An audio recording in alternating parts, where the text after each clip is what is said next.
Bismillahirrahmanirrahim. Saya dilengsarkan secara politis, secara hukum belum pernah dibuktikan saya bersalah. Siapa orang yang paling bertanggung jawab atas pencopotan tersebut menurut Anda? Dua. Siapa? Amin Rais dan Megawati. Mengapa? Hah? Tanya sana, tak bertanya.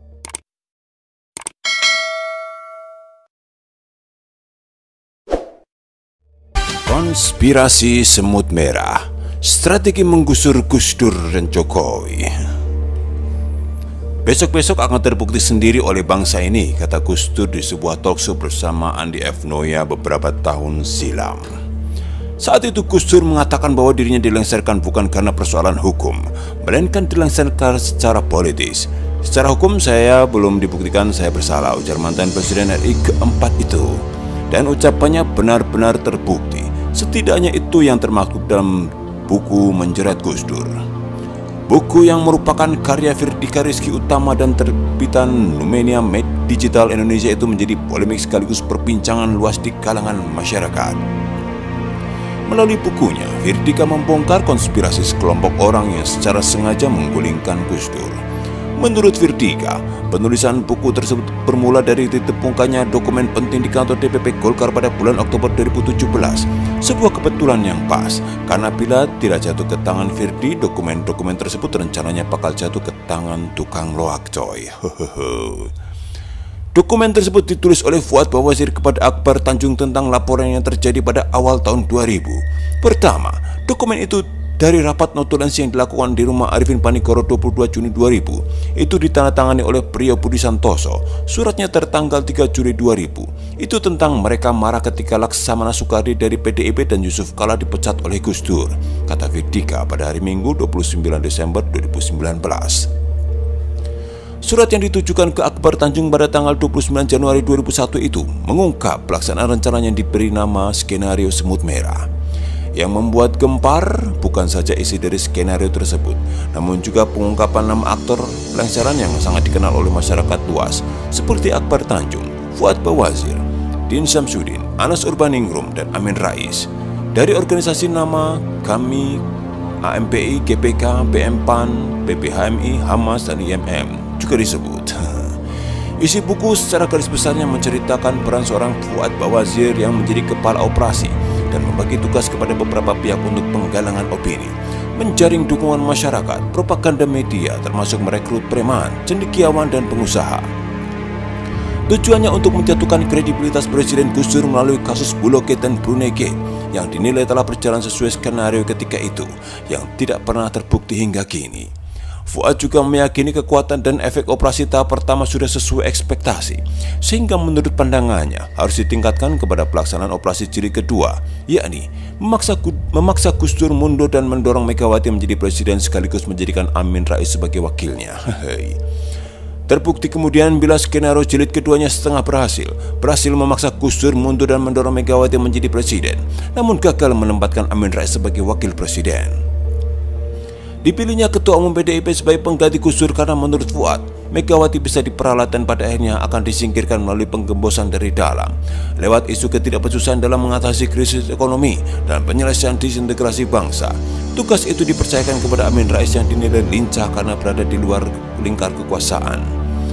Fuad Bawazir juga meminta Akbar Tanjung untuk memberikan seluruh informasi perkembangan situasi di dalam gedung Senayan melalui Anas Urbaningrum selaku kurir untuk bahan pertimbangan operasi di lapangan. Akbar Tanjung selaku Ketua Umum Partai Golkar merupakan aktivis senior HMI yang memiliki pengaruh kuat, sedangkan Fuad Bawazir adalah Ketua Korps Alumni Himpunan Mahasiswa Islam atau KAHMI. Dengan demikian, Firdika menyebutkan bahwa koneksi Orde Baru dan HMI memiliki peran penting dalam rencana dan strategi pelengseran Gus Dur. Mereka merancang itu bukan cuma di elit politik, maksudnya bukan cuma di DPR, tapi juga bagaimana di mahasiswa. Karena mereka sebut saja sebenarnya dokumen ini adalah dokumen Golkar dan HMI Connection, katanya. Tidak tanggung-tanggung, dalam dokumen tersebut terungkap Fuad Bawazir menyiapkan dana 4 triliun rupiah, termasuk untuk memobilisasi demo mahasiswa, menciptakan instabilitas, dan menyiapkan bom-bom kerusuhan untuk melengsarkan Gus Dur. Wow, entah kenapa Membaca skenario pelengseran Gus Dur serasa ada kemiripan dengan Pilpres 2019 kemarin. Misalnya soal memperalat Megawati dan akan disingkirkan melalui penggembosan. Mirip dengan rencana memperalat Prabowo yang tentu saja bila berhasil menang akan sangat rentan disingkirkan dengan isu agama. Itu bukan kata saya loh. Toh secara terang-terangan Slamet Ma'arif pernah menegaskan bila partai politik, Badan Pemenangan Nasional atau BPN dan Prabowo Sandi menjadi alat kendaraan bagi PA212 untuk kepentingan PA212. Dan bukan hal yang mengherankan bila di belakang PA212 ada tokoh yang berat memperalat mereka juga. Kemudian soal pengorganisasian mahasiswa, ormas keagamaan, produksi hoax dan fitnah untuk mendiskreditkan Jokowi juga serasa mirip. Menciptakan instabilitas dan menyiapkan skenario kerusuhan, penemuan ambulan berisi batu, korban-korban jiwa yang dituding terkena peluru tajam oleh pihak kepolisian, seakan merupakan copy paste dari strategi pelengseran Gus Dur yang coba diterapkan ke Jokowi, tentu saja dengan modifikasi di sana-sini, namun tetap memperlihatkan ciri khas yang sama.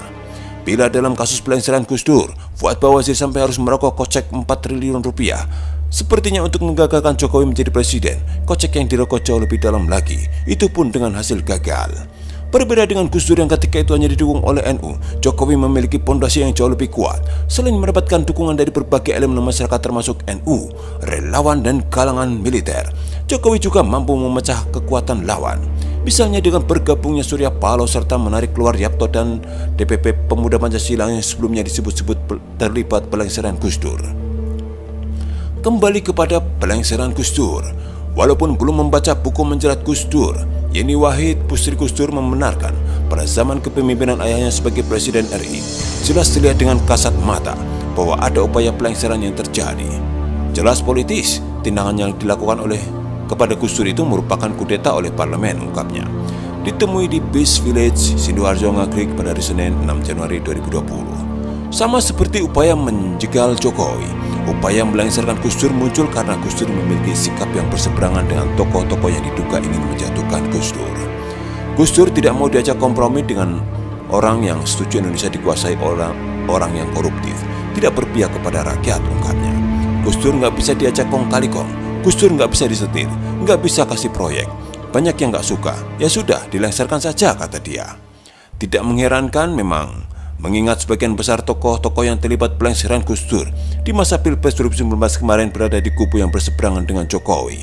Orang-orang tersebut biasa kita sebut sebagai politikus busuk yang menghalalkan segala cara, termasuk menggunakan isu-isu agama untuk mencapai tujuannya.